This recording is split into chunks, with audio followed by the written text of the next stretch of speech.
Que un grupo de internos del penal de Tacumú presentó una nota ante el mecanismo contra la tortura justamente y hablaba de que las declaraciones del ministro de Justicia son más o menos para justificar que entre en ello y que, ¿cómo se llama? Ellos hablan de un genocidio inclusive en la nota. No sé si tienen conocimiento de esto, doctor. Sí, en estos días las personas privadas de libertad de Tacumbú se estuvieron comunicando con el teléfono de turno que en este momento se encuentra a cargo de la comisionada Anabria, que nos ha estado poniendo al tanto de la situación, ¿verdad? Hay una preocupación general por parte de los PPL que enviaron la nota con respecto a las declaraciones del ministro que hablaba que el plan costaría sangre, ¿no? Vida. Y esto causó la reacción de las personas privadas de libertad y el temor al ingreso de fuerzas operativas, ya sea de la policía o militares, es lo que ellos un poco temen, ¿verdad? Y nos transmiten a nosotros y que podría costar vidas humanas. Y ese es el temor que tienen las personas privadas de libertad. El ministro Barcini aclaró o rectificó sus dichos también en que daba la garantía de que ningún tipo de ingreso y utilización de la violencia se daría en la penitenciaría, y nosotros desde el mecanismo siempre abogamos por intervención estatal respetuosa de los derechos fundamentales y garantizando derechos fundamentales, ¿verdad? Esa siempre ha sido nuestra posición y seguiremos teniendo la misma posición. El problema Tacumú no es un problema nuevo, es un problema histórico, es un problema que debe tener una solución integral de presencia y garantía de derechos al interior de la penitenciaría. Tiene que ver con alimentación de calidad, tiene que ver con atención médica efectiva, tiene que ver con los recursos necesarios que hacen a la provisión de cuestiones básicas como colchones, sábanas, que la gente no está teniendo porque también la cárcel se ve sobrepasada en su capacidad, ¿no? Y en este caso, doctor, ¿ustedes tienen alguna información referida a este señor Oliver Lescano? Porque el ministro Barcini hablaba de que había sido secuestrado y asesinado por los propios internos también dentro de la cárcel. No es que se fugó. ¿Tienen alguna información ustedes al respecto?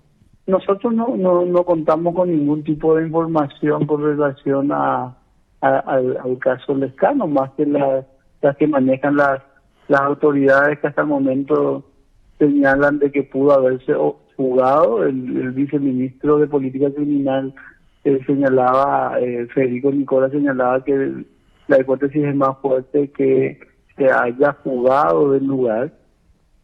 Y otras versiones señalaban esta que decís, ¿verdad? Eso queda dentro del campo de investigación de las autoridades determinar qué ocurrió. Ahora, el problema es, ¿verdad?, que hay que mejorar los sistemas de control y de acompañamiento de las personas privadas de libertad dentro de Tacumbú. Es decir, los sistemas de control, de conteo y demás deben ser eficaces, y los puestos de control que dan la entrada y salida de gente también deben contar con personal que pueda realizar de manera eficaz y eficiente ese trabajo, ¿no? Y que los instrumentos y la tecnología que se coloque en el lugar funcionen y que esa función no pueda ser, digamos, suspendida desde Tacumú, sino solamente desde una central de monitoreo, cosa que actualmente no se cuenta, ¿no? Entonces se decían de que no contaban con la grabación, de que se suspendió la grabación, pero ese tipo de cosas deben estar monitoreadas desde una central y no solamente de la penitenciaría. O sea que hay cuestiones que ajustar y que mejorar desde la gestión penitenciaria, y esa gestión necesariamente incluye también el discurso y la comunicación con las personas privadas de libertad. ¿Qué le decimos y cómo lo decimos, no? Y en este caso, doctor, no se ven sobrepasados por el hacinamiento que tiene también justamente por la cuestión del conteo y todo eso. Sí, es lo que te decía, no hay condiciones. Tacumbú tiene 2.800 personas aproximadamente privadas de libertad en un espacio que según el ministerio es para 1.300 personas, 1.700. según 1.700, pero que en realidad si vos haces un cálculo por metros cuadrados, nosotros señalamos de que tiene una capacidad para 900 personas efectivamente, ¿no? Es decir, si tomamos los parámetros de derechos humanos, son 300% más la capacidad que de ocupación que tiene hoy la Penitenciaría Nacional de Tacumbú. Y eso es un problema porque no tenés la cantidad de gente requerida justamente para la realización de control, de acompañamiento. No realizan ninguna actividad o propuesta de actividades que puedan ser desarrolladas también por los funcionarios. El trabajo de reinserción es imposible si no tenés gente, y hoy esa capacidad se ve sobrepasada en Tacumbú. Doctor, ¿cuál sería el promedio por cada guardia cárcel? O sea, cada guardia cárcel, debe haber un guardia cárcel por qué cantidad de presos. Digamos que la media internacional refiere que para un efectivo trabajo se debe tener en cuenta un funcionario por cada 10 personas privadas de libertad. Hoy te voy a hablar de la media general, no en específico de Tacumbú, ¿verdad? Porque son cuestiones de seguridad en general, pero la media penitenciaria con 17.000 personas privadas de libertad y la cantidad de funcionarios en general que hay es de un funcionario por cada 80. Es decir, hacen falta 7 funcionarios más para cumplir con la media de un funcionario por cada 10 personas privadas de libertad, ¿verdad? Y entonces estamos muy lejos del estándar que se espera para un manejo prolijo, serio y profesional de las penitenciarías a nivel país. Ahí hace falta mucha inversión. Actualmente, ¿cuántos funcionarios penitenciarios tenemos, doctor? Mira, actualmente se está discutiendo, se están descontratando cerca de 900 que ingresaron con el sistema de la ley de crisis penitenciaria. 900, y alrededor estamos hablando de 1.400, 1.500 funcionarios aproximadamente, si no me equivoco. No te quiero mentir, pero es más o menos aproximado por allí, ¿no? O sea, y 17.000 personas privadas de libertad. O sea, quiere decir que cada guardia cárcel tiene que cuidar a 80 personas. Aproximadamente. Esa es la relación. Y ahí es el problema. O sea, ¿cómo una persona va a cuidar 80 personas? Es imposible. Fíjate vos nomás en una casa cuidarle a 2 criaturas, cómo se vuelve caótico, ¿verdad? O a 2 adolescentes o a 2 adultos, ¿verdad? Y le estamos pidiendo que durante 24 horas, porque hacen turnos de 24 horas, cuiden de 80 personas o estén pendientes de 80 personas. Materialmente imposible, ¿verdad? Humanamente imposible. Entonces allí hay que fortalecer la estructura, pero una estructura que debe ser técnica. No meter cualquier funcionario, cualquier persona a trabajar en el sistema penitenciario. Se tiene que comenzar a capacitar y a dar herramientas al funcionario para el manejo de la población, para el manejo de los tiempos de ocio, para el manejo del tiempo técnico, acompañamiento en general, porque si metemos nomás a gente que se va a parar en una esquina a mirar, entonces no le estamos haciendo ningún favor al sistema, sino que vamos a reproducir la misma lógica.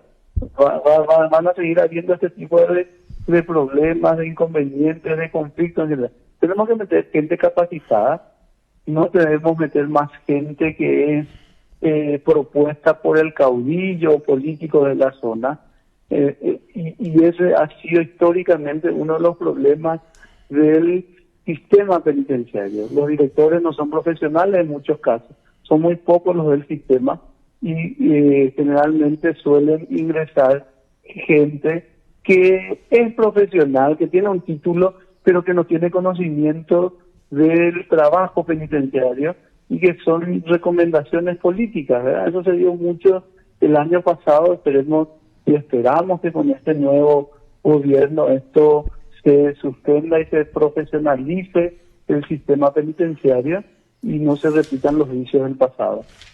Entiendo, doctor. Y bueno, lo que estoy viendo más es, si son turnos de 24 horas y tenemos 1.500 funcionarios, serían 750 lo que hay por cada turno, otra vez. Porque la mitad tiene que descansar 24 horas y la otra mitad está cuidando. O sea que falta más de 1.000. 3 turnos otra vez. Son 3 turnos otra vez. Sí, 500 otra vez. Sí, no, son... realmente la proporción es muy preocupante. Ese cálculo rápido así de 500 dividido por 21 penitenciarías, 18, y aquí vas viendo que los números se reducen. Una penitenciaría tiene 2.800 sí. Y tiene, por así decirlo, 200 funcionarios, y esos 200 funcionarios se te tienen que dividir en 3 turnos. Otra vez. Otra vez. Entonces ahí es donde hay problemas. En otros países se trabajan turnos de 8 horas.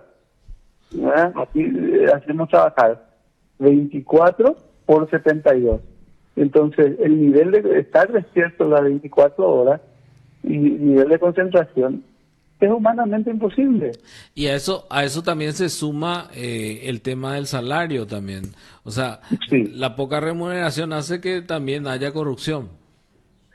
Sí, es que va de la mano con la profesionalización. Si no pones estándares elevados para el ingreso de personal, entonces tus niveles salariales también van para abajo, te estiran, ¿no? Te estiran hacia abajo. Los niveles salariales deben ser mucho mejores en el sistema penitenciario. Fíjate, Raúl, que un director penitenciario de una penitenciaría que Tacupú, por ejemplo, 2.800 personas bajo la responsabilidad de un director, donde tenés todo tipo de personas que han cometido distintos hechos punibles, que necesitan distintas formas de trabajar y de impulsar proyectos. Ese director gana 6 millones de guaraníes. 6 millones de guaraníes. 6 millones de guaraníes. Más una bonificación más o menos del 30%, se va a 7.800.000, pero le descuentan el 16%, quedan 5 millones y algo. O sea, ese es el nivel salarial, y por eso también te conlleva todo un nivel de corrupción. O sea, es mucho más corruptible, digamos, el funcionariado es más permeable a la corrupción, porque esa gente tiene que sobrevivir cotidianamente, la presión que tienen en esa cotidianeidad, y bueno, no decimos que todo, pero hay importantes números de funcionarios o funcionarias que se mueven dentro de de estos fenómenos de corrupción. Por decirte, en alguna penitenciaría pasar de un portón a otro se cobra, ¿verdad? Te cobra el funcionario 2.000, 5.000 guaraníes. A veces llegar a la salida te cuesta 15.000 guaraníes a la persona privada de libertad. O sea, se generan sistemas de recaudación paralelos, que son también sistemas de salario paralelo. ¿Por qué? Porque justamente, lastimosamente, esta estructura responde a esa lógica. Entiendo. Y bueno, muchísimas gracias por estos datos muy amables de su parte. No, cuando quieras, Raúl y Liz, muchas gracias por el tiempo. Gracias, doctora. Hasta luego. Hasta luego. Usted está escuchando PDS. Hablábamos así con el doctor Osvaldo Castillo, él es Orlando, sí. Castillo, él es miembro del Mecanismo de Prevención de la Tortura. Realmente alarmante.